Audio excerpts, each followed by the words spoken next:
बिस्मिल्लाहिर्रहमानिर्रहीम। अस्सलाम वालेकुम। वेलकम है आप लोग का मेरे चैनल लाइफ विद आबिश पे। तो आज मेरे किचन में बन रहा है पनीर, फ्रेश होममेड पनीर। तो चलें स्टार्ट करते हैं रेसिपी।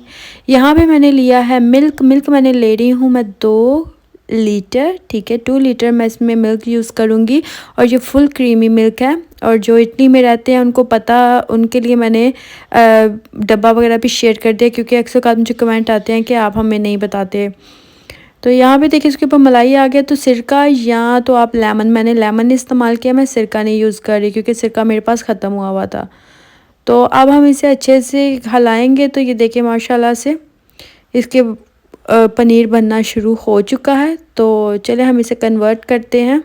पहले मैंने बिछाया है मलमल का कपड़ा, वाइट कलर का लिया मैंने।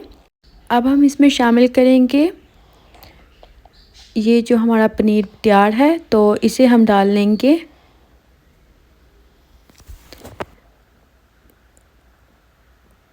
और इसे अब हम वॉश करेंगे ठंडे वाले पानी से, ठीक है। इतना ठंडा होना चाहिए वाटर। और ये देखें जी माशाल्लाह से इसकी पोटली तैयार हो गया। इसके ऊपर हम कोई हैवी सी चीज़ रख कर इसको 1 घंटे के लिए छोड़ देंगे। 1 घंटा हो चुका था। ये देखें माशाल्लाह से हमारा पनीर जो है ना वो तैयार है। कैसी लगी मेरी रेसिपी? इंशाल्लाह मिलेंगे नेक्स्ट व्लॉग में। तब तक के लिए अपना ख्याल रखिएगा। अल्लाह हाफिज़।